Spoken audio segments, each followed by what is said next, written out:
Dear students, हम लोग आधुनिक भारत में कल के क्लास में उत्तरवर्ती मुगल काल यानी लेटर मुगल पीरियड का अध्ययन किए थे। उसी से जुड़ी हुई एक घटना है जो आज हम लोग अध्ययन करने जा रहे हैं। वो घटना है मुगल अभिजात वर्ग। जो उत्तरवर्ती मुगल काल में जो मुगलों का पतन का परिदृश्य कल हम लोगों की क्लास में देखा था, उसमें ये चीज़ उभर करके सामने आई थी कि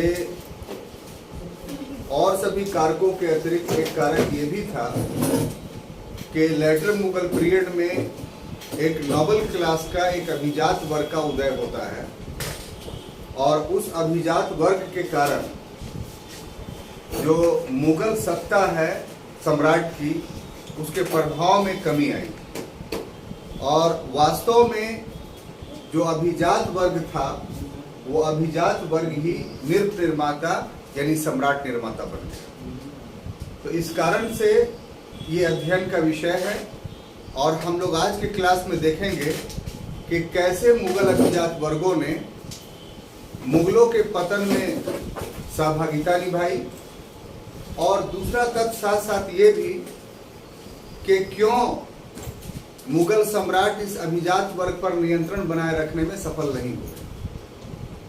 तो इन दोनों प्रश्नों का उत्तर हम लोग आज की क्लास में खोजने का या ढूंढने का कोशिश करेंगे। जहां तक मुगल अभिजात वर्ग का प्रश्न है,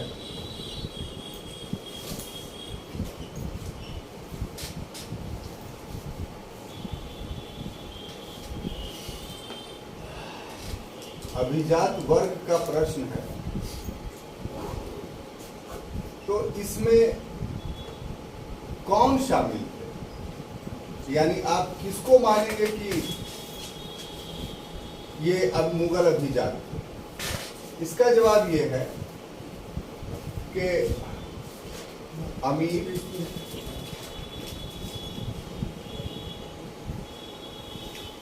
उलमा,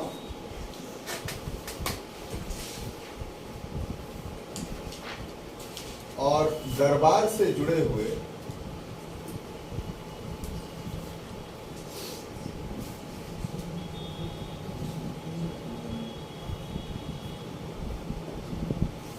अन्य लोग।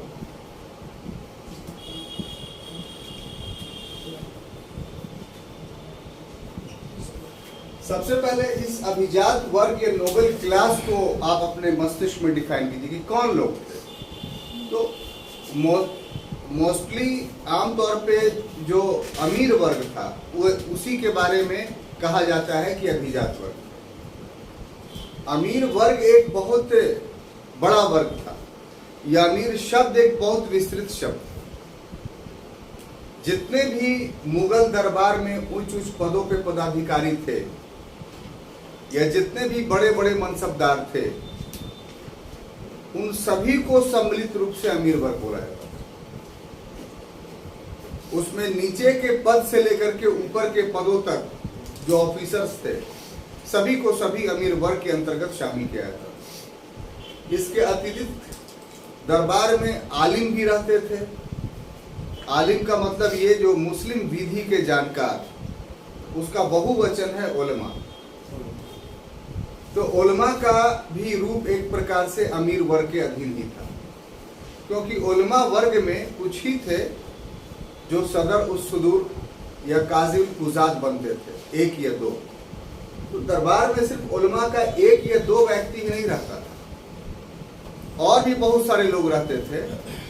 तो ये सब के सब अमीर वर्ग के अधीन सम्मिलित। इसके अतिरिक्त दरबार से जुड़ा हुआ अन्य लोग, तो ये बहुत व्यापक शब्द है। दरबार से जुड़ा हुआ अन्य लोग में जैसे एग्जाम्पल के तौर पर कोई बहुत प्रसिद्ध संगीतकार है, कोई बहुत बड़ा चित्रकार है, तो ये तो किसी पद पर नहीं है, लेकिन दरबार में इसको पैट्रोनेज प्राप्त है, इसको विशेषता प्राप्त है। तो ऐसे तरीके से ये लोग भी जो है एक प्रकार से अमीर वर्ग के अधीन मान लिए जाएंगे। तो सामान्यतः अमीर वर्ग आप मानिए कि जो मुगल प्रशासन में उच्च उच्च पदों पर जो नियुक्त थे वो अमीर वर्ग थे, और बाकी जो लोग थे जो मुगल प्रशासन को प्रभावित करते थे, राजा की कृपा दृष्टि उन पर पड़ी रहती थी, तो ऐसे वर्ग भी अमीर वर्ग के अधीन शामिल हो जाते थे, और इन सभी को सम्मिलित रूप से अभिजात वर्ग या अमीर वर्ग या इंग्लिश में नोबल क्लास के नाम से जाना जाता था। क्लियर? तो ये चीज पहले स्पष्ट हुई आपको। अब देखिए कि इस अभिजात वर्ग की, जो मुगल अभिजात वर्ग का जो अस्तित्व था, यानी पाया जाना, वो आरंभ से ही था। यानी जब मुगल वंश की स्थापना हुई तो उसी समय से यह अभिजात वर्ग पाया जाता था, लेकिन आरंभ में इसकी जो भूमिका थी वो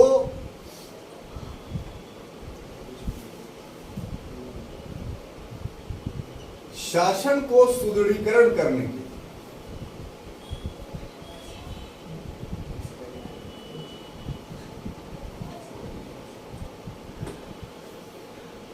सुदृढ़ करने, ठीक है।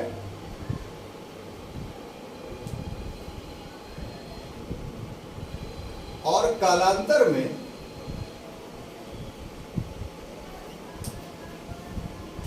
यानी बाद में जब गृह युद्ध की या उत्तराधिकार युद्ध का समय आता था,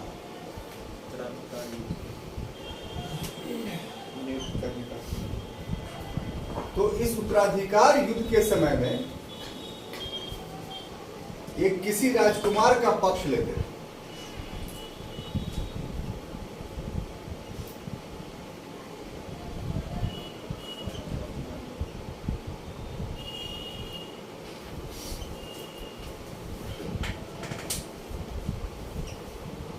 परंतु उत्तरवर्ती काल में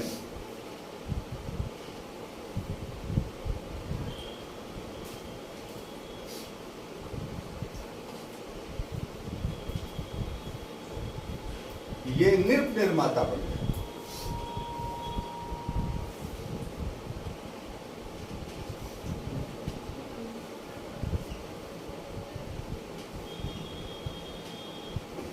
ठीक है। अब देखिए, अभी हमने परिभाषित किया आपको कि अमीर वर्ग या अभिजात वर्ग कौन था। अब आगे बढ़ते हैं तो पाते हैं कि जो अभिजात वर्ग की जिसकी बात हम लोग कह रहे हैं, तो वो जैसे ही मुगल वंश स्थापित हुआ वैसे ही मुगल अभिजात वर्ग भी स्थापित हो गया। जैसे बाबर आया था भारत में, तो बाबर ने युद्ध किया, उसका शासन अस्थायी हित प्राप्त नहीं किया था, लेकिन इसके बावजूद भी आप देखिए कि निजामुद्दीन खलीफा जो था, जो उसका वजीर था, वो सारे कार्यों को देखता था। तो वो अकेले खुद सारे कार्यों को नहीं देखता था, उसके अधीन बहुत सारे और लोग थे जिनके माध्यम से वो प्रशासनिक कार्यों को संपन्न करता था। तो इस तरीके से ये जो निजामुद्दीन खलीफा के नेतृत्व में बाबर के समय में प्रशासन से जुड़े हुए लोगों का जो उदय हुआ, यही अभिजात वर्ग की स्थापना। और ग्रेजुअली आगे चल के आप देखेंगे तो हुमायूं के समय में बैरम खां उसका नेता बनकर के उभरा इन अभिजातों का। और जब अकबर के समय आया तो मुगल अभिजात वर्ग पूर्ण रूप से मुगल दरबार में स्थापित हो गए, यानी एक स्पष्ट वर्ग के रूप में इसकी पहचान की जा सकती थी। लेकिन उस समय अकबर के समय में इस मुगल अभिजात वर्ग का जो ऑफिसर्स क्लास थे, जो नोबल क्लास थे, इनका उद्देश्य क्या था? तो इनका उद्देश्य था कि शासन को सुदृढ़ बनाना, मजबूत बनाना, गुटबाजी करना, आपस में मिलकर के अलग ग्रुप बना लेना, दरबार में डिफरेंट प्रकार के ग्रुपों का निर्माण कर देना, ये अमीर वर्ग का या अभिजात वर्ग का उद्देश्य नहीं था।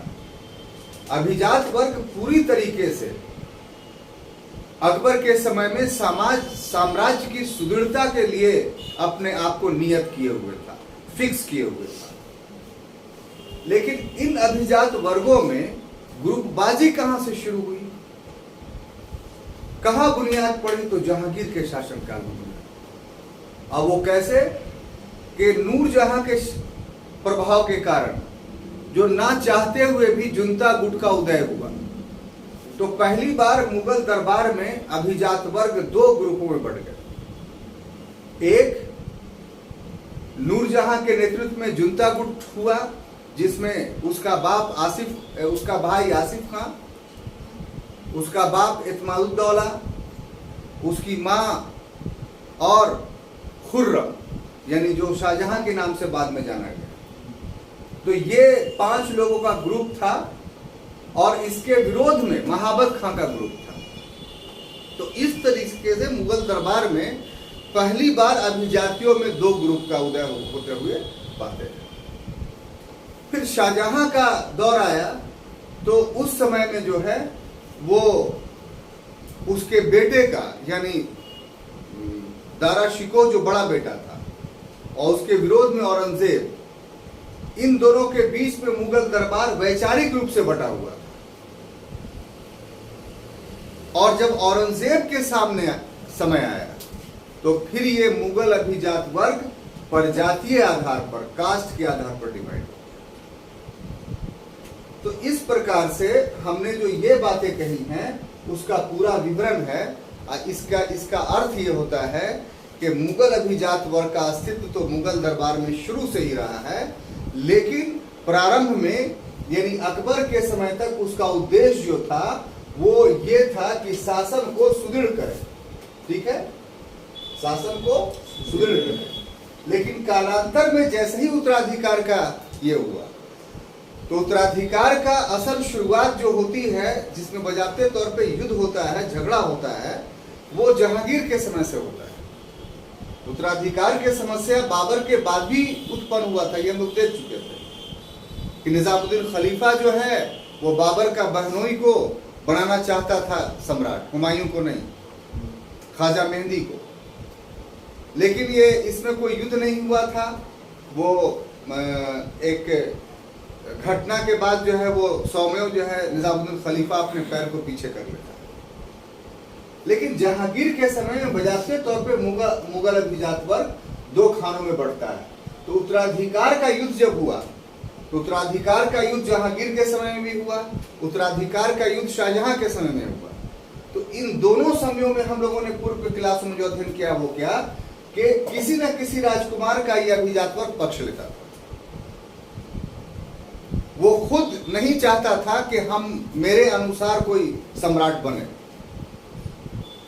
बल्कि 2 राजकुमार हैं, आपस में लड़ रहे हैं, तो आधा अभिजात वर्ग उसके पक्ष में हो गया, आधा अभिजात वर्ग उसके पक्ष में होगा, सिर्फ लालसा में कि ये बनेगा तो हमको उच्च पद मिलेगा, उच्च मनसब मिलेगा।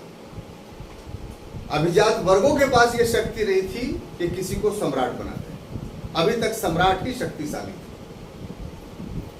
लेकिन कालांतर में, यानी जब औरंगजेब की मृत्यु हो गई, तो मृत्यु के बाद जो मुगल अभिजात वर्ग था उत्तरवर्ती मुगल काल में, ये नृप निर्माता यानी सम्राट निर्माता यानी किंग मेकर बन गया। ये डिफरेंस है। तो हम समझते हैं कि इसका भूमिका वाली बात को अच्छी तरीके से समझ गए हो।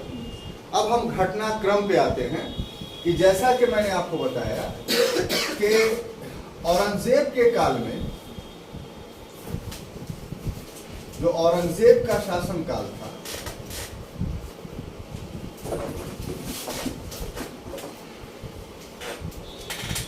के काल में जो मुगल अभिजात वर्ग था,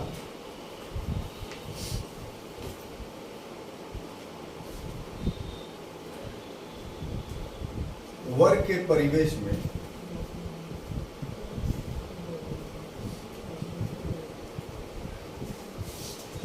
निम्न 2 परिवर्तन थे।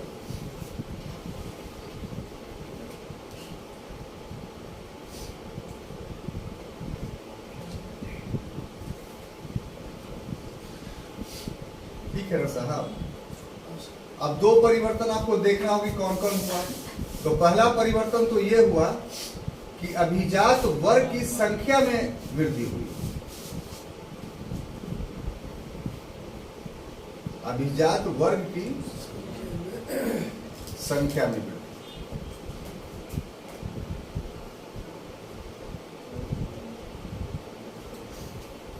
और दूसरा ये हुआ कि ये जो वृद्धि हुई, साथ साथ जो अभिजात वर्ग था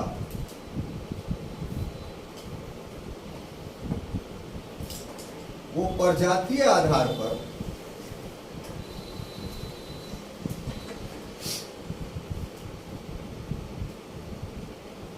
विभाजित किया गया।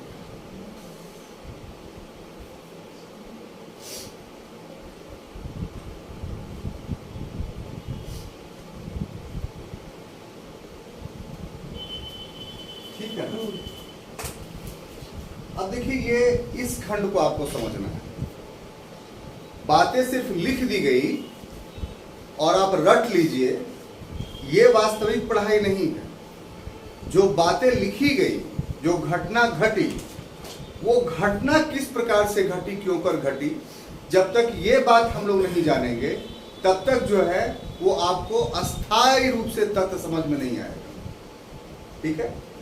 ये तो एक के देखिए कि ठीक है सर लिख दिए, चलिए हो गया, कोई बात नहीं। भाई दो बात हमको याद रखना है। क्या बात याद रखना है? तो संख्या में वृद्धि हुई और प्रजातीय आधार पर। इसमें समझना क्या है सर? नहीं समझना है। समझना यह है कि दो परिघटना घटी थी, क्यों हुई।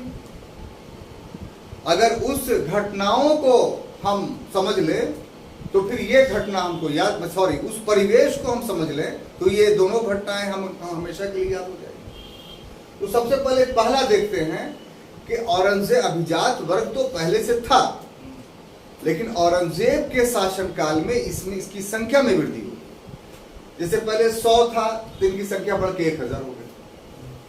तो ये अभिजातों के संख्या में एक बैंक औरंगजेब के शासनकाल में इतना वृद्धि क्यों कर हुई, ये विचारणीय प्रश्न है।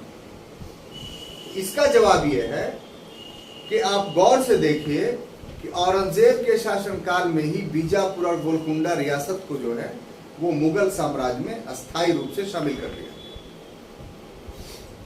और बीजापुर गोलकुंडा रियासत धार्मिक दृष्टिकोण से थी क्या? तो शिया रियासत। हमने आपको पहले बताया था, याद कीजिए, रिकॉल कीजिए उन तथ्यों को, कि शियाओं का बीजापुर और गोलकुंडा के क्षेत्रों में जमावड़ा कब हुआ था और कैसे हुआ था। तो इसके लिए उत्तरदायी था तुगलक कालीन परिस्थितियां। मोहम्मद बिन तुगलक के मोहम्मद बिन तुगलक के काल में जो उसके खिलाफ विद्रोह हुआ था, तो उन विद्रोहों के समन के लिए, दमन के लिए मोहम्मद बिन तुगलक ने एक नीति अपनाई थी कि उसने इन रियासतों को एक नहीं रहने दिया, बल्कि 100-100 गांव में बांट दिया और हर गांव को एक अधिकारी के हवाले कर दिया, उस यूनिट को, 100 गांव के यूनिट को। और वो अधिकारी अमीराने सदा कहलाया था। सदा माने 100 होता है, अमीर का मतलब ऑफिसर, अमीराने सदा का मतलब 100 गांवों का ऑफिसर। और इसमें से अधिकांश उसने ईरान के शियाओं को बुला करके नियुक्त किया। अब दिल्ली सल्तनत तो खत्म हो गया, तो शिया जो इतने दिनों तक अमीराने सदा के रूप में शासन किया, तो इसका मतलब शासक वर्ग के रूप में उभरे वो। तो इन्हीं लोगों ने मिल कर करके बीजापुर गोलकुंडा रियासतों की स्थापना की। तो इस कारण से बीजापुर और गोलकुंडा की रियासत शिया थी। औरंगजेब ने इस डर से कि ये बीजापुर गोलकुंडा की रियासत ईरान से साठ-गांठ करके कहीं मुगल साम्राज्य के लिए खतरा ना बन जाए, इसलिए बीजापुर गोलकुंडा के अस्तित्व को ही समाप्त कर दिया। अस्तित्व के समाप्त करने का अर्थ यह कि शासक न समाप्त हुआ, उसके नीचे के जो लोग थे वो कहां गए? तो क्या वो वापस ईरान चले गए? नहीं, वो नौकरी पेशा लोग थे। ये अमीर वर्ग क्या था? नौकरी पेशा। ये शासक वर्ग नहीं था, ये नौकरी करने के लिए आता था। मध्य एशिया से, ईरान से उस समय मुगलों के यहाँ लोग नौकरी करने के लिए आते थे। जैसे आज आप नौकरी करने के लिए गल्फ में जाते हैं कि नौकरी का अवसर वहां ज्यादा उपलब्ध है, तो उस समय में नौकरी के ज्यादा अवसर भारत में उपलब्ध थे। तो वहां से लोग नौकरी के लिए भारत आते थे, ये परिस्थितियां थी। तो ऐसे में ये ईरान जाते कैसे? तो इन्होंने मिन्नत समानित करके कि ठीक है, हमको अपने दरबार में ही नौकरी दे दीजिए। तो ये तो ट्रेंड लोग थे, तो ट्रेंड लोगों को सब कुछ चाहिए। तो इसीलिए औरंगजेब के काल में शियाओं की संख्या वहां बढ़ गई दरबार। इसी तरीके से आपको याद होगा कि अफगान हमेशा विरोध करते रहे मुगलों का, लेकिन जहांगीर के पीरियड में जो है वो पहली बार ये मुगल मनसबदार बनाए गए। लेकिन व्यापक पैमाने पे अफगान शामिल हुए औरंगजेब के समय में। तो इस तरीके से पूर्व में जो प्राबल्य था वो कोई यूनिट के रूप में अभिजात वर्ग नहीं था, कोई अभिजात वर्ग प्रजाति आधार पर नहीं बटा हुआ था। अब शियाओं का आना, अफगानों का आना, इनके आने से दरबार में जो अभिजात वर्ग था वो प्रजातीयता के आधार पर स्वयं विभाजित होने लगा। और इसी समय एक और वर्ग उभर करके सामने आया औरंगजेब के समय। वो वर्ग कौन था? कि जिनके पूर्वज बहुत पहले भारत में आए थे। बहुत पहले का अर्थ क्या हुआ कि दिल्ली सल्तनत के आरंभिक कालों में, या उसके पहले व्यापारी के रूप में। और कुछ हिंदूज जो हैं वो मुसलमान बने थे। हिंदूज जो मुसलमान बने थे वो दो कैटेगरीज के थे। एक जो निम्न वर्ग के लोग थे वो, और दूसरा उच्च जाति के भी लोग मुसलमान बने थे हिंदुओं में से। हम इस पर जो रिसर्च किए हैं, 15 तारीख को अपना पेपर प्रस्तुत करेंगे भागलपुर में इसी टॉपिक पर। तो अभी लिखेंगे तो आप लोग को दिखाएंगे। तो उसमें हमने साबित किया है ये कि जो निम्न वर्ग के हिंदू मुसलमान बने थे उस पीरियड में, उनका परिवेश मुसलमान बनने का अलग था, और जो उच्च वर्ग के हिंदू मुसलमान बने थे उनका परिवेश अलग था। और इसमें चौंकाने वाला तथ्य यह उभर करके सामने आया था, बड़ा गौर से सुनिए इस बात को, कि सूफियों आमतौर पे पढ़ाया जाता है, आमतौर पे ये पढ़ाया जाता है कि सूफियों के योगदान के वजह से यहाँ के हिंदू मुसलमान बने। राजाओं के योगदान से कोई मुसलमान नहीं बना। राजाओं ने ये दृष्टांत मिलता है कि जबरदस्ती बलात् धर्म परिवर्तन करवाया, लेकिन उसका एक्सेप्शन है एक दो लोगों को, और जिनको करवाया वो सफल भी नहीं हुआ। महमूद गजनबी के समय से इसका दृष्टांत मिलता है। सुखपाल को मुसलमान बनाया महमूद गजनबी ने, जैसे ही महमूद गजनबी गया सुखपाल फिर हिंदू बन गया। बात समझ में आ रही है? तो ये बात साबित हुई कि शक्ति के बल पे किसी हिंदू को मुसलमान नहीं बनाया जा सकता है। एकाध दो दृष्टांत से आप ये नहीं कहिएगा कि व्यापक पैमाने पे ये घटना घटी। अगर व्यापक पैमाने पे घटना घटती तो कोई हिंदू यहाँ बसता ही नहीं, सब मुसलमान बन जाता। और धर्म के क्षेत्र में इस तरह की जबरदस्ती संभव ही नहीं। अगर संभव होता तो कम से कम हिंदू सबके सब एक होते, संभव होता तो कम से कम मुसलमान सबके सब एक होते, संभव होता तो क्रिश्चियन सबके सब एक होते। एक धर्म में जब विभिन्न उपवर्गों में एका नहीं हो पाया है आज तक, तो आप कैसे कह सकते हैं कि सभी धर्म एक हो जाएंगे? It is impossible. तब आपको जानना चाहिए, हम थोड़ा डिलेल कर रहे हैं इसको, जानबूझ के पढ़े हैं तो आपको भी जानकारी होना चाहिए इसलिए दे दे रहे हैं। ये थोड़ा क्लास डिलेल हो रहा है तो कोई खराब बात नहीं। चौंकाने वाला तथ्य जो है वो सुनिए कि हिंदू का निम्न वर्ग जो मुसलमान बना वो जनजातीय पृष्ठभूमि वाला बना था, ट्राइब्स वाला। और ट्राइब्स वाला क्यों बना? उसका परिवेश अलग था। ट्राइब्स वाला इसलिए बना कि जो बौद्धिज्म था, आपको पता होना चाहिए कि 6वीं शताब्दी ईसा पूर्व से सनातन धर्म का लोप हो गया। जितने यहाँ के लोग थे सब बौद्धिस्ट बन गए। लोप होने का मतलब कि हिंदू मर नहीं गया, समाप्त नहीं हुआ, हिंदू धर्म लोप हो गया। हिंदू लोप नहीं हुआ, हिंदू क्या हुआ? बौद्ध बन गया। अब हिंदू जो बौद्ध बन गया तो बौद्ध धर्म, यहां पर आप जान लीजिए कि सबसे बड़ा धर्म उस समय था। आज मध्य एशिया का जितना देश, ईरान, इराक, तुर्की, अफगानिस्तान, उज्बेकिस्तान, तुर्कमेनिस्तान, ताजिकिस्तान, ये सारे जगहों पे दो ही धर्म था मुन्ना भाई। बड़ा ईमानदारी से बात कर रहे हैं हम। एक बौद्ध और दूसरा हिंदू योगियों का। इन सभी जगहों पे मंदिरों का अस्तित्व है और व्यापक पैमाने पे मंदिर थे और योगियों और बौद्धों का प्रबल था यहां। जब इस्लाम धर्म का उदय हुआ और यहां पर इस्लाम धर्म का इन क्षेत्रों में, मध्य एशिया के क्षेत्रों में प्रसार हुआ, तो भी हिंदू पृष्ठ और बौद्ध पृष्ठ विलुप्त नहीं हुए थे। बगदाद के खलीफाओं, अब्बासी खलीफाओं के दरबार में हिंदू योगियों और बौद्ध मॉन्कों का प्रभाव था। बगदाद का जो खलीफा का दरबार था, बहुत एकदम ऑथेंटिक है, बोलिएगा प्रूफ के साथ देंगे, हम लिखेंगे तो आप लोग एक एक पेज दे देंगे कि पढ़िएगा इसको और हवाले के साथ है ये बात हम कहां से बोल रहे हैं। तो जो साहब खिलाफते अब्बासिया के दौर में बगदाद वैश्विक स्तर पे ज्ञान विज्ञान का केंद्र बना था, विश्व का सिराज कहा जाता था। यदि ज्ञान कहीं रहता है तो बगदाद में।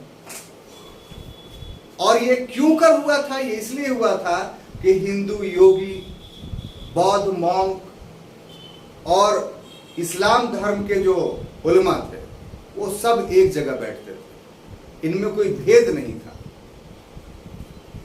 यही से सूफीज्म का उदय हुआ। अब देखिए कि ये, और एक बात और हम जोड़ना चाहेंगे, बड़ी प्यारी बात है, ये सोच करके हमको बड़ा ताज्जुब हुआ कि जो मंदिर का अस्तित्व है, हमको इस रिसर्च में इसका जवाब मिला कि जो हिंदू मंदिर का अस्तित्व है, तो सूफीज्म में जो मुराकबा का कंसेप्ट है, मुराकबा एक पद्धति है जिससे व्यक्ति बैठ करके मुराकबे में, साधना में परम पद की प्राप्ति करता है। यानी टू अचीव, या अचीव नहीं कहिए, टू मीट द गॉड,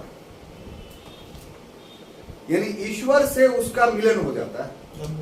साधना हो। हाँ, तो ये जो मुराकबा या साधना की पद्धति थी, ये मूर्ति पूजा से ली गई है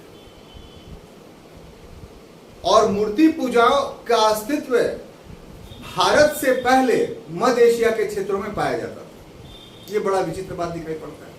यहां पर हम स्पष्ट नहीं कर पा रहे हैं कि कैसे मूर्ति पूजा से सूफीज में मुराकबा आया। यहां पर अनुसंधान होने की आवश्यकता है।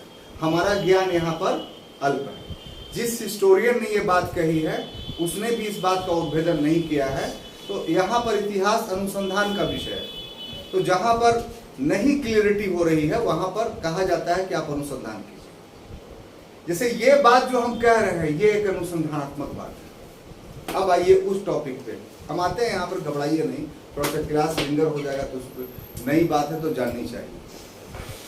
तो अब जो ये वर्ग था, जनजाति, जिसके बारे में भी हमने कहा, उस वर्ग के पास न बौद्ध पहुंचे न हिंदू योगी पहुंचा। अब ये वर्ग असंतुष्ट था। देखिए, धार्मिक विश्वास के बिना कोई जीवित नहीं रह सकता है, कोई जीवित नहीं रह सकता, ये का काट सकता है। यहां तक कि नास्तिक से भी मिलिए तो वो भी तन्हाई के लम्हों में इस बात को सोचता है कि हम किसी गॉड वॉड को नहीं मानते हैं, गलत करते हैं। तो उसी यही परिवेश उन जनजातियों के पास हुआ। तो ऐसे में सूफियों का आगमन हुआ। अब देख लीजिए यहां पर क्लियरिटी एक चीज का, ये आज जो सूफी हैं खानकाहों में, ये पूरी तरीके से रिवर्स है। जो सूफिज्म था वो उसी समय 18वीं शताब्दी में खत्म हो गया। जो प्रमाण मिलता है मदारियों के माध्यम से कि साहब वो आदमी से भागते थे, जंगलों में रहते थे, लिबास उनके बदन पे नहीं रहता था, रास्ते में चलते हुए कपड़े का टुकड़ा चिथड़ा फेंका रहता था, उसको लेके जमा करते थे और सी करके उसका छोटा मोटा लिबास हिंदू योगियों की तरह ढक लेते थे। लेकिन कहीं पर मानवता का संकट आता था। यदि किसी मां का बेटा मर गया है तो यह भी दृष्टांत मिलता है कि उस मदारी ने आकर के उसको जीवित कर दिया। किसी को कोढ़ फूट गया तो उसकी कोढ़ को ठीक कर दिया, कोई अंधा हो गया तो उसके अंधापन को ठीक कर दिया। इसलिए मदारी फकीर मलंग लोग समाज के बने हुए नियमों के अनुरूप जीवन नहीं भी गुजारते थे, एकदम विपरीत जीवन गुजारते थे पागलों के तरह, लेकिन समाज का बहुत सारा निराकरण करते थे समस्याओं का, और ऐसे परिवेश में इनके संपर्क में जो आता था वो उनका अनुयायी हो जाता था। और ये अनुयायी चाहे हिंदू वर्ग का हो चाहे मुस्लिम वर्ग का हो, इसमें भेद नहीं होता था। तो चूंकि ये जंगल में रहते थे तो जनजातियों से इनका संपर्क हुआ, तो इनके प्रभाव से इन्होंने कहा नहीं कि मुसलमान बन जाओ, आप क्या करते हैं तो हम ये करते हैं तो हम भी यही करेंगे। तो बड़े चुपके से कन्वर्जेंस ऑफ रिलीजन्स हो गया, इसमें किसी को पता ही नहीं चला। अब देखो ऊपर वर्गों में क्यों कन्वर्जन हुआ, तो इसके पीछे ऊपरी वर्ग का आपसी अंतर्द्वंद उत्तरदायी था। आपसी अंतर्द्वंद किस प्रकार का? गया डिस्ट्रिक्ट में आपको एकदम रिसेंटली इसका एग्जाम्पल मिलेगा पीरूबंतारा में। ये एग्जाम्पल दे देंगे तो आपको समझ में आ जाएगा कि क्या है। इसका आप खुद अनुसंधान जाके कर सकते हैं, वहां के लोगों से पूछ सकते हैं कि सर ने जो पढ़ाया है वो सही है कि गलत है, आप बताइए हमको। 1898 ईस्वी में पीरूबंतारा में अकाल पड़ता है। पूरी आबादी भूमिहारों की थी, पूरी पीरू, बंतारा और नारायणपुर, ये 3 गांव हैं, वहां पर भूमिहारों का। तो नारायणपुर में अकाल नहीं पड़ा, पीरू बंतारा में अकाल पड़ा, कंटिन्यूअस लोग भूखों मरने लगे। तो एक फकीर आया, एक भूमिहार था, उसके पास सिर्फ 2 ही रोटियां थी। बोला दे दे बाबा, भूख लगा है। उसको देने का मन नहीं था, लेकिन क्या मन हुआ कि ले दे दिया एक रोटी कि लीजिए, हम एक ही रोटी में अपना बाल बच्चा खा लेंगे। और जैसे ही वो फकीर उस गांव से जाता है वैसे ही बहुत तेज बारिश होती है। ये भूमिहार दौड़ता है उसके पीछे कि कौन था, वो पकड़ लेता है। तो इस तरह के अदृश्य शक्तियों के माध्यम से जब संपर्क होता है तो फिर पूर्ववर्ती धर्म धराशायी हो जाता है। That is true. इसका वहां के भूमिहारों ने किताब लिखा है, मेरे पास था, भुला गया, मिस हो गया, आपको दिखलाते हैं हम। लेकिन कभी भी आप पीरूबंतारा जाइए तो आप इस घटना को वहां के स्थान नारायणपुर में जाकर के पूछिए कि भाई आप तो अभी में आ रहे हैं, वहां के जो लोग आपके रिश्तेदार हैं क्या, और दोनों को का शारीरिक संरचना, बोलचाल सब कुछ देखिएगा तो आपको समान मिलेगा। अभी 100 वर्षों में परिवर्तन थोड़ी हो जाता है। रिसेंटली 1980 में उनकी शादी पठानों से होने लगी। ताजुब की बात है, हमारा भी कुछ दोस्त है, तो 80 तक वहां का जो मुसलमान बना हुआ भूमिहार था उससे कोई शादी नहीं करता था मुसलमानों में, उनमें आपस में शादियां होती थी। पीरू का बंतारा में, बंतारा का पीरू में।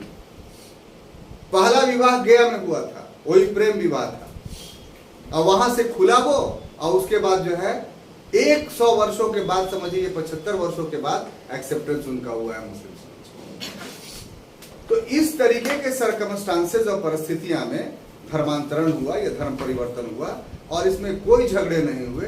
वो स्थानीय परिस्थितियां थी जिन परिस्थितियों के अनुसार लोगों ने अपनी इच्छा से ये किया। क्लियर? तो इस पर हमारा रिसर्च होगा, वो हम देंगे आपको। अब हम बताना ये चाहते हैं कि ये लोग जो थे, अब टॉपिक पर आ रहे हैं कि इस तरीके से बहुत सारे लोग मुसलमान बने थे। तो ये वर्ग एक अलग मुगल दरबार में उभर करके सामने आया। इसी वर्ग को हिंदुस्तानी दल कहते थे, और ये हिंदुस्तानी दल मुगल विरोधी था। ये चाहता था कि मुगलों की सत्ता यहां से समाप्त हो जाए। अब बात समझ में आई? तो ये जो वर्ग था, वृद्धि क्यों हुई और प्रजातीय आधार पे कैसे बटा, वो मैंने पूरा पृष्ठभूमि आपको समझाया। अब हम टॉपिक पे आते हैं, उसको देखिए। तो सबसे पहला वर्ग कौन उभरा? तो तुरानी वर्ग, है ना। 4 वर्ग उभरे थे। तुरानी वर्ग कहां से आया? तो मध्य एशिया से। तुरान उसी को बोलते हैं। कहां से? मध्य एशिया। और इस वर्ग के जो नेता थे मुगल दरबार में, वो कौन था? वो चिनकिल्च था। चिनकिल्च, पूरा नाम लिख देते हैं, आसफ जा चिनकिल्च।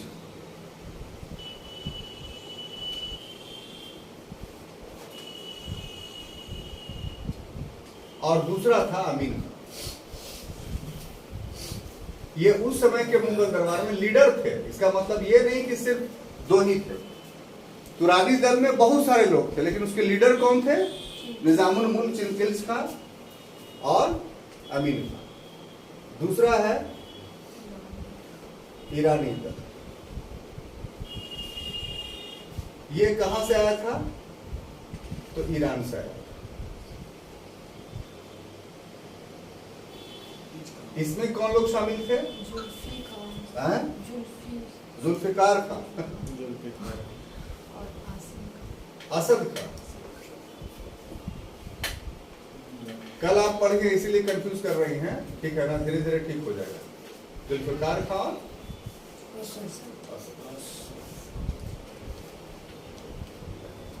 और अफगानी दल। या दल लिखना चाहिए था, हम वर्ग लिखते हुए जा रहे हैं। ये कहां से? अफगानिस्तान से। इसमें कोई दरबार में नेता उभर करके नहीं आया, ठीक है, इसलिए इसमें नाम नहीं मिलता। बाहर में नेता था, दरबार में नेता नहीं उभरा, ठीक है ना। बाहर में थे, इनके पतन के बाद उनका उदय हुआ। और चौथा जो था, उसमें हिंदुस्तानी दल। वर्ग गलत लिख रहे हैं ना, ये दल कर देते हैं सर, दल।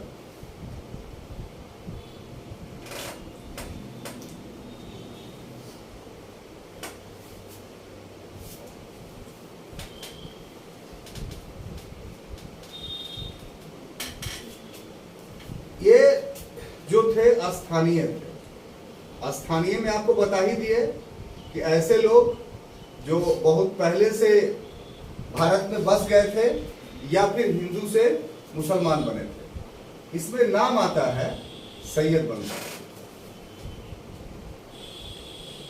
क्या चीज? सैयद बंधु का मतलब ये 2 भाई थे, है ना।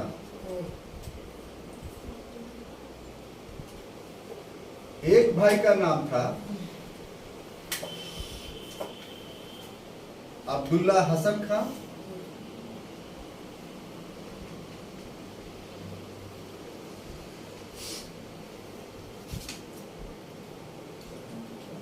और दूसरा भाई था हुसैन अली खां।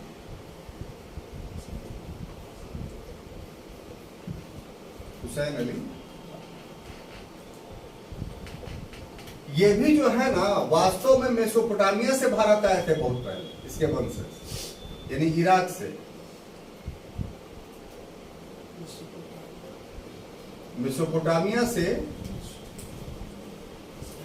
इनके वंशज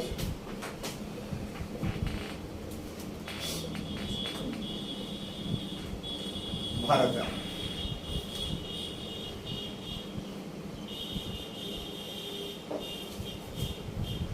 और यही सैयद बंधु जो है वो नृत्य निर्माता बन गए, और इसी के वजह से आप अध्ययन कर रहे हैं, यानी किंग में। ठीक है। तो ये बातें एक खंड के रूप में अपने मस्तिष्क में बैठाइए, जो यहां से यहां तक हुआ, यहां तक की बातों को तो हमने समझा दिया आपको। उसके बाद ही हुआ कि प्रजातीय आधार बने, रेशियल ग्राउंड पे थे तो सब मुसलमान, लेकिन सबके रेस एक नहीं थे, प्रजाति एक नहीं थी। तो प्रजातीय आधार पे जो सुन्नी थे, तुरानी, मतलब कि जो विदेश में सुन्नी लोग आए वो तुरानी कहलाए, जो शिया आए वो ईरानी कहलाए, और जो अफगानिस्तान के लोग आए वो अफगानी कहलाए। तो ये तीनों जो वर्ग था ये एक्चुअली में विदेशी था, ठीक है। क्या था? विदेशी। और ये जो हिंदुस्तानी था ये देशी था। देशी कैसे था ये पूरा पूरा विवरण हमने देख लिया। ये जो वर्ग था ये प्रभावी नहीं था अफगानियों का दरबार में। जो सत्ता संघर्ष हुआ लेटर मुगल पीरियड में, उसमें इन तीन लोगों ने भाग लिया, यानी ईरानी दल में, तुरानी दल में और हिंदुस्तानी दल। तो हम लोगों को यह देखना है कि इन लोगों ने कैसे कैसे भाग लिया। क्या देखना है? कैसे कैसे भाग लिया। और इसी में नाम याद करना, घटना याद करना आपके लिए महत्वपूर्ण हो जाता है। नाम याद करना और घटना। अगर नाम और घटनाओं को आप क्लास में ही बढ़िया से मेमोराइज कीजिए। हम समय दे दे करके आपको पढ़ा रहे हैं, हम कोशिश ये कर रहे हैं कि आपको क्लास में ही सारा नाम और घटना अच्छे से याद हो जाए, ताकि आपको फिर बहुत ज़्यादा कष्ट नहीं हो समझने में या लिखने में। अब देखिए साहब, मामला शुरू कहाँ से होता है वो देखिए। तो मामला शुरू होता है औरंगजेब की मृत्यु के बाद, है ना।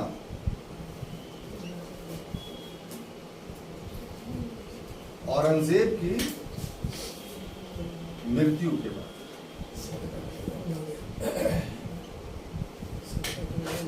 कैसे होता है शुरू? तो आपको पता है कि मुअज्जम जो उसका बड़ा पुत्र था वो बहादुर शाह प्रथम के नाम से शासक बनने में सफल हुआ था, है ना। तो शाह मुअज्जम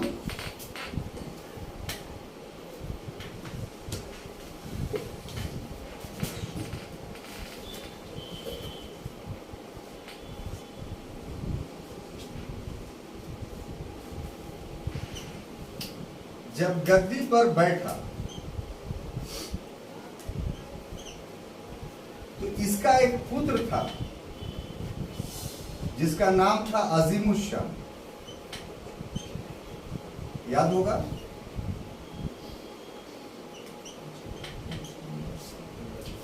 जहांदार शाह, अजीमुशान, रफीउशान, जहान शाह, कल की क्लास में बताए थे आपको। यानी शाह मुअज्जम का दूसरा पुत्र अजीमुशाह, ये बिहार का जो है प्लस अवध का, हाँ, ये सूबेदार बनाया जाता है। गौर से समझिएगा, अजीमुशान पूरी बात नहीं लिख रहे क्योंकि कल की क्लास का बात याद है। शाह मुअज्जम के चार पुत्र कौन? जहांदार शाह, अजीमुशान, रफीउशान, जहान शाह। शाह मुअज्जम के 4 पुत्र, जहांदार शाह, अजीमुशान, रफीउशान और जहान शाह। तो शाह मुअज्जम ने अपने बेटा यानी दूसरे बेटा अजीमुशान को बिहार और अवध का अपने काल में सूबेदार बनाया। इसी समय पटना का नामकरण चेंज हुआ था। शेर शाह ने पटना का नामकरण पाटलिपुत्रा से पटन देवी के आधार पर पटना रखा। शेर शाह जिसका पीरियड 1540 से 45 ईस्वी है, तो इस ईस्वी के पहले पटना नहीं जाना जाता था। क्या जाना जाता था? पाटलिपुत्र। प्राचीन काल से, प्राचीन काल में भी पहले वो पाटली ग्राम था, गांव था। जब उदाइन ने उसको अपना राजधानी बनाया तो पाटलीग्राम पाटलिपुत्र बन गया। उस समय से वो क्षेत्र पाटलिपुत्र के नाम से चलता रहा। जब शेरशाह का दौर आया तो वहां एक हिंदुओं की बहुत प्रसिद्ध देवी थी पटन देवी। आज भी पटन देवी का मंदिर मशहूर है, लोग जाते हैं वहां। तो उस पटन देवी के नाम पर जो है इसका नामकरण पटना रख दिया, उसके सम्मान में। उस समय से लेकर के 1707 ईस्वी तक या उसके एक आध 2 साल और, कब उसका हमको डेट नहीं पता है, लेकिन मुअज्जम बहादुर शाह प्रथम के समय में जो उसका द्वितीय पुत्र अजीमुल शाह यहाँ का सूबेदार बना, तो इसके पीरियड में जो पटना सिटी माने अभी का जो पटना देखते हैं वो पटना नहीं था, असल पटना पटना सिटी था। तो उसका नाम अपने नाम पर उसने रख दिया अजीमाबाद। अजीमाबाद। तो पटना का नाम उसके बाद अजीमाबाद पड़ गया। फिर अंग्रेज लोग आए तो शेरशाह वाले नाम को ही एक्सेप्ट किया, तो पटना पटना हो गया। लेकिन अजीमाबाद मोहल्ला आज भी पटना सिटी में। अनीसाबाद दूसरी तरफ है, अजीमाबाद पटना में, पटना सिटी में जाइएगा ना तो आपको वहां एक छोटा सा मोहल्ला मिलेगा अजीमाबाद। तो ये अजीमाबाद नामकरण जो है वो अजीमुल शान की वजह से हुआ था। क्लियर हो गया ये? अब देखिए, जब शाह मुअज्जम की मृत्यु हुई, इसकी मृत्यु के बाद क्या हुआ यहां से आपको समझना है। तो मृत्यु कब हुई उसकी? 1712 में। तो मृत्यु के बाद ये हुआ कि जो इसका बड़ा पुत्र था, किसका? शाह मुअज्जम का, इसका नाम क्या था? जहांदार शाह। क्या नाम था? जहांदार शाह। जहांदार शाह। तो इसका बड़ा पुत्र, यानी फिर से समझिए, शाह मुअज्जम का बड़ा पुत्र जो था जहांदार शाह, वो ईरानी सरदार,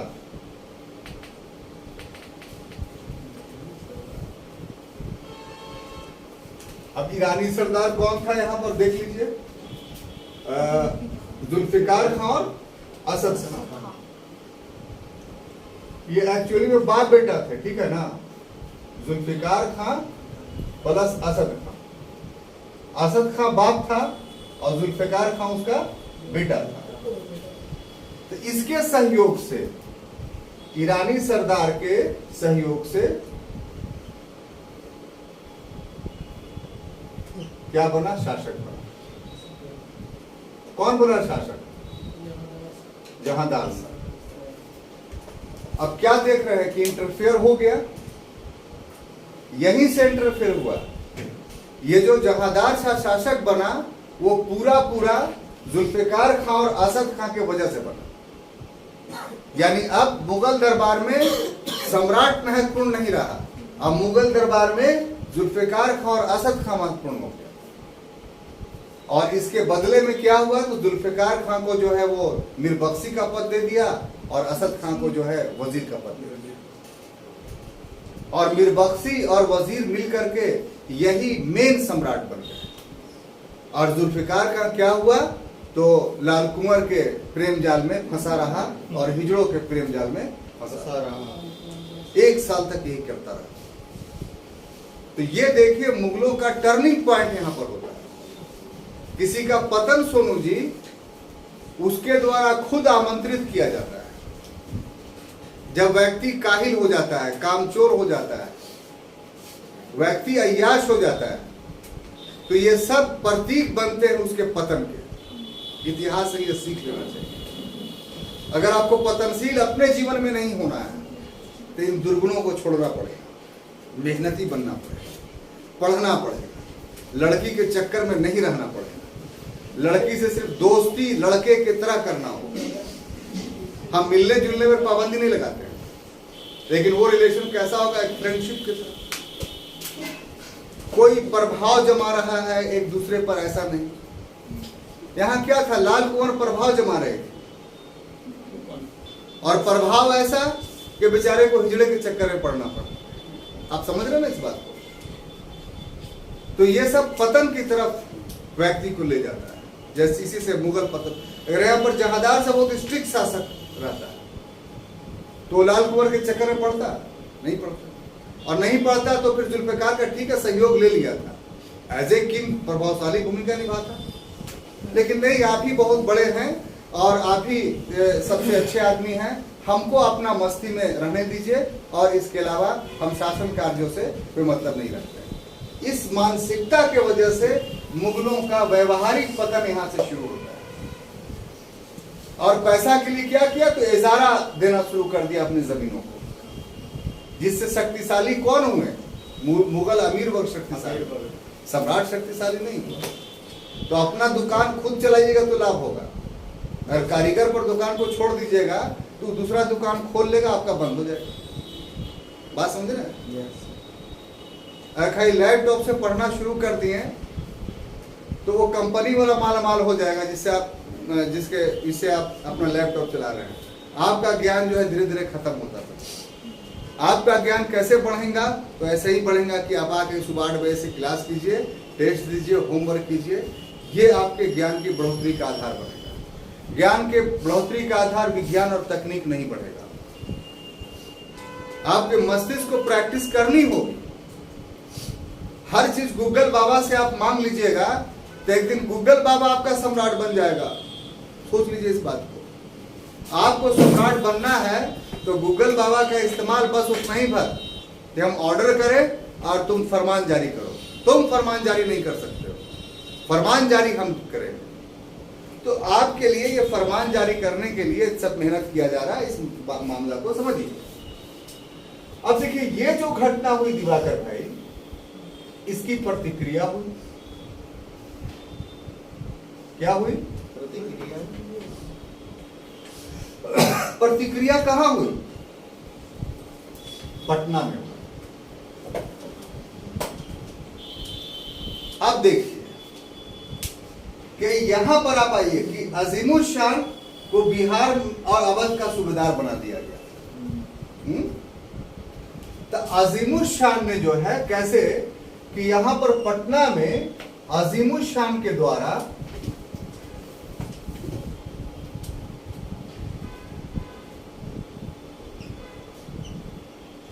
सही हुसैन, यहां पर छोटा लिख देते हैं दोनों भाई का नाम, हुसैन खां और हसन खां, समझ जाइएगा ना, हुसैन खां और हसन खां। इसको अजीमुल शान ने बनाया था ऑफिसर। कहां का?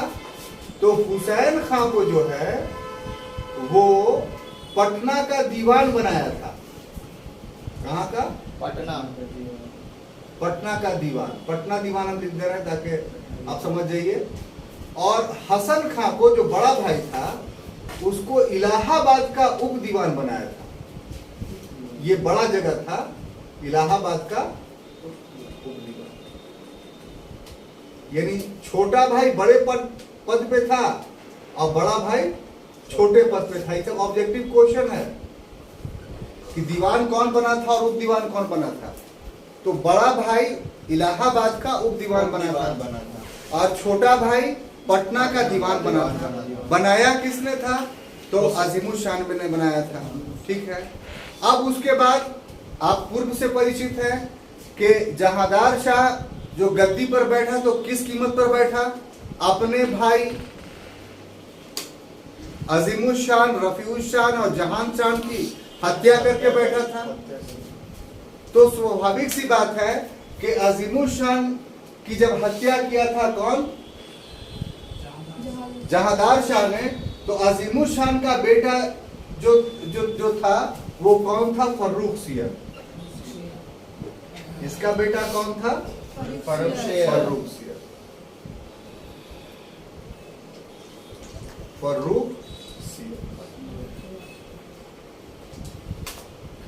अब देखिए ये दोनों किसके वजह से दीवान बने थे? अजीमुल शान। अजीमुल शान का बेटा कौन है? फर्रुख सियर। तो ये दोनों भाई ने क्या किया? फर्रुख सियर का सहयोग कर दिया। क्यों? क्योंकि इसके बाप ने जो है इसे ऑफिसर बनाया।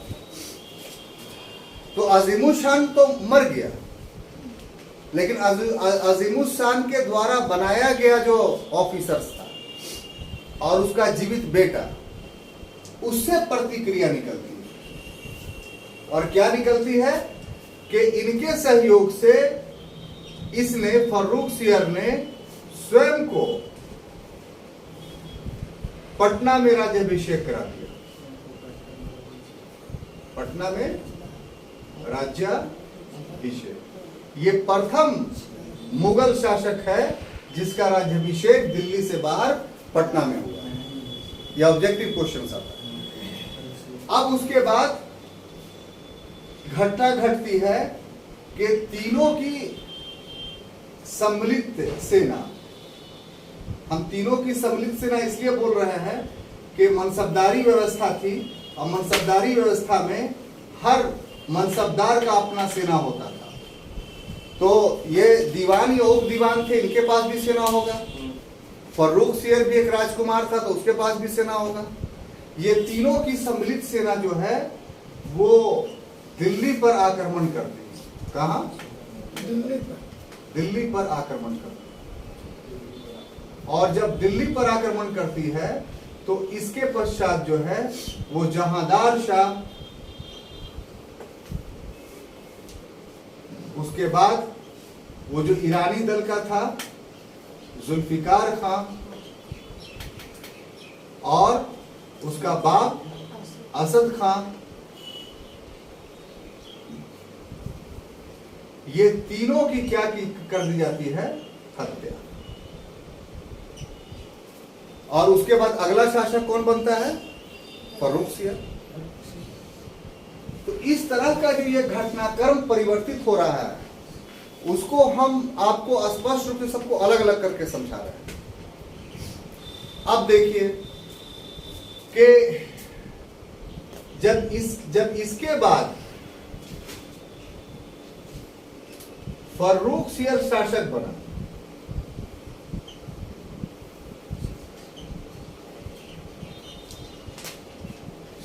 बना, तो इसने क्या किया? इसने हसन खां को वजीर बनाया। क्या बनाया? वजीर। और हुसैन खां को मीर बख्शी बनाया। यानी जो वहां जुल्फिकार खां और असद खां बना था वही पद यहां दोनों भाइयों ने ले लिया। अब फर्रुखसियर के घटनाक्रम को हम लोग कल की क्लास में पढ़ चुके हैं, तो वो यहां नहीं पढ़ा जाएगा। यहां क्या पढ़ा जाएगा कि सैयद बंधुओं के बीच उसके क्या संबंध। सैयद बंधुओं ने ही फर्रुखसियर को शासक बनाया था। तो आपका सोच होगा कि बड़ा मित्रवत संबंध होगा। क्या सोचते हैं?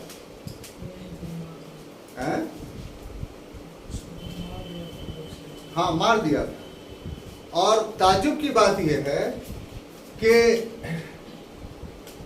ये फर्रुखसियर और सैयद बंधुओं के बीच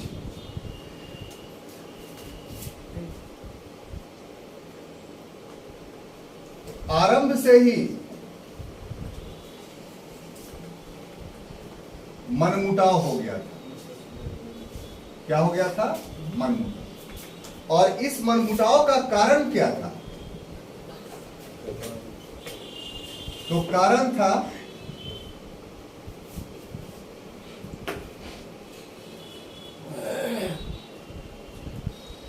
तुरानी सरदार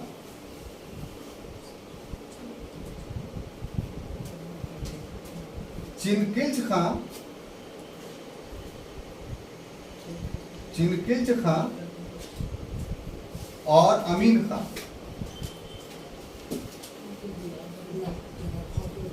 ये दोनों को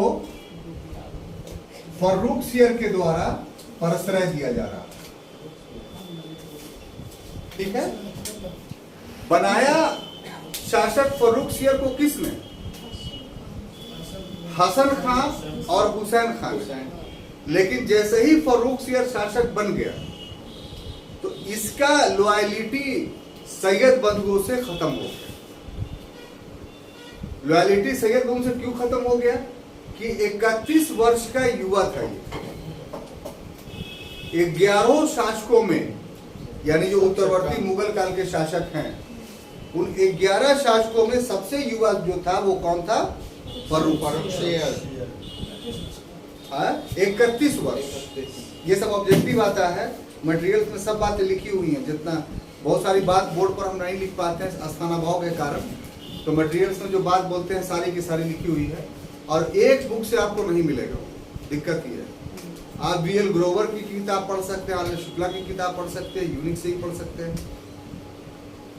तो सबों में थोड़ा थोड़ा बात है, तो आप सबको पढ़िएगा तब कलेक्ट कीजिएगा। हमारा मटेरियल्स में उसमें ये सारी घटनाओं को एक जगह कलेक्ट कर दिया है, तो आपको 3 किताब 4 किताब पढ़ने की जरूरत नहीं पड़ेगी, एक ही जगह से सारा विवरण आपको मिल जाएगा।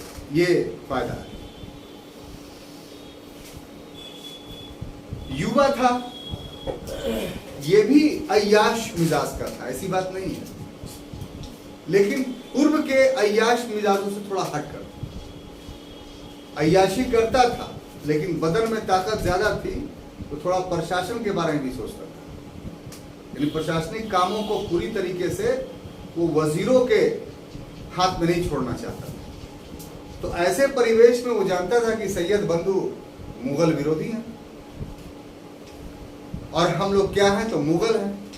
तो इस कारण से वो शासक उसके सहयोग से बना, लेकिन चाहता था कि ईरानी दल को हम प्रमोट करें, सॉरी तुरानी दल को प्रमोट।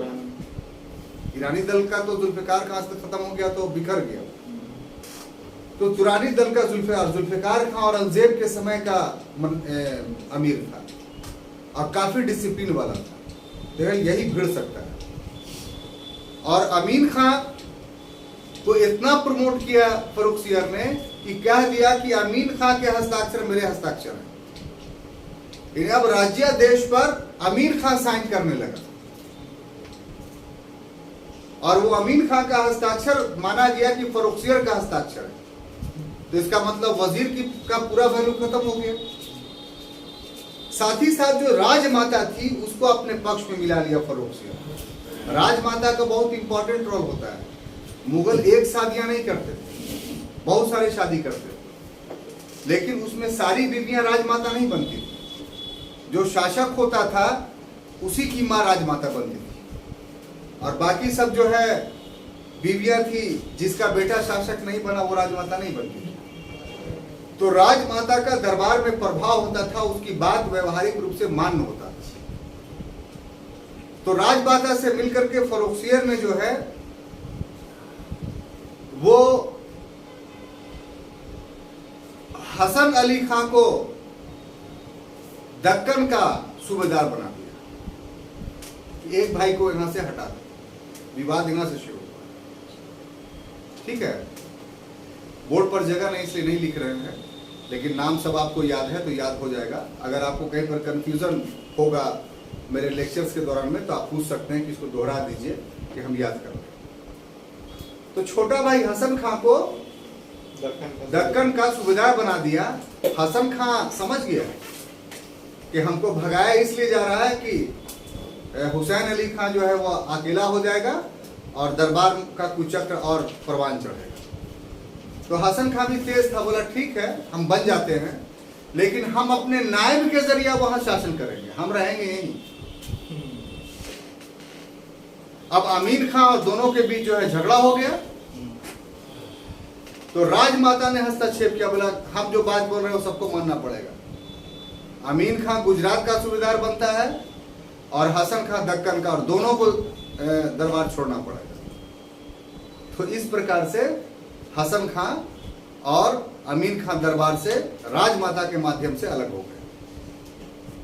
लेकिन फर्रुखसियर एक नई साजिश इसके बाद रचता है कि दक्कन में मराठों को कह देता है कि हम भेजे हैं हसन खां को, तुम इसका बात मत मानो,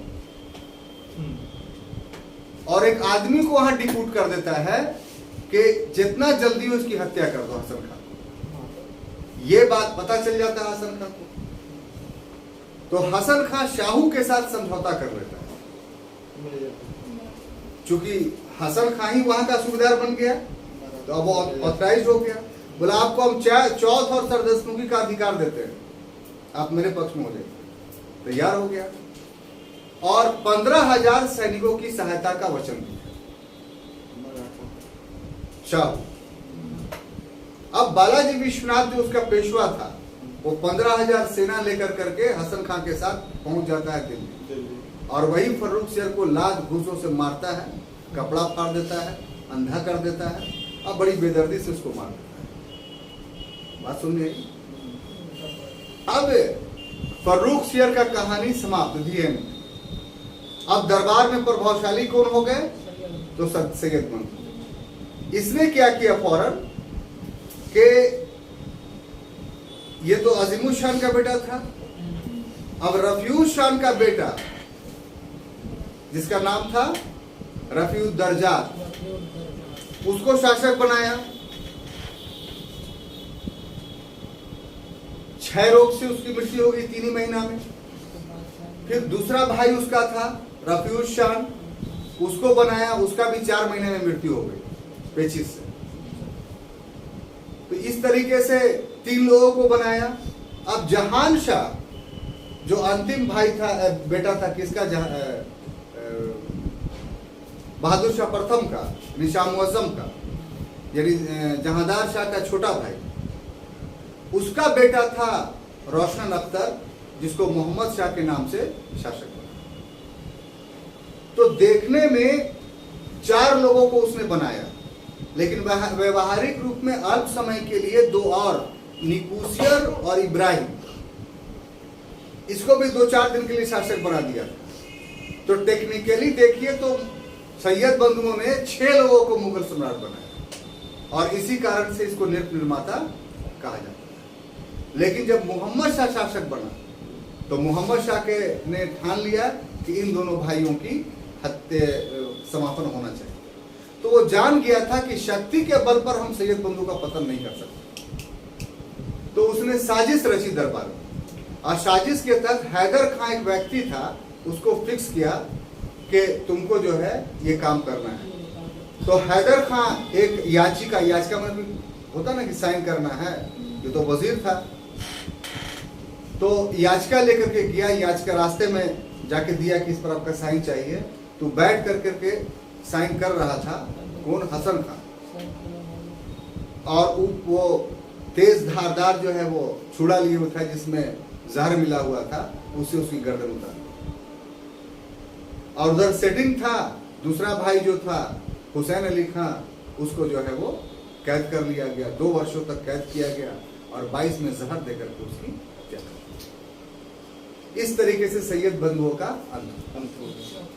और उसके बाद दरबार में जो है तुरानी दल का प्रभाव हो गया, और उसका नेता कौन था? चिनखिल। लेकिन अन अफगानी दल और अन ईरानी दल षड्यंत्र रचते रहे, इससे ऊब करके वो दरबार छोड़ के भाग करके हैदराबाद रियासत की स्थापना कर। इसी तरीके से ग्रेजुअली सारे महत्वपूर्ण सरदार जो है अपने अपने क्षेत्रों में जाकर के अपनी स्वतंत्रता की घोषणा कर। तो इस प्रकार ये साबित होता है कि उत्तरवर्ती मुगल काल में जो मुगल अभिजात वर्गों का उदय हुआ, उस वर्गों के कारण जो है मुगल वंश का उत्थान नहीं हुआ, बल्कि पतन हो गया। और ऐसा पतन हुआ कि फिर लास्ट में उसका अंत हो गया और समापन हो गया। तो ये था छात्रों, ये छोटा सा एक टॉपिक। हम समझते हैं कि आपको पूरी बात समझ में आ गई। Thank you.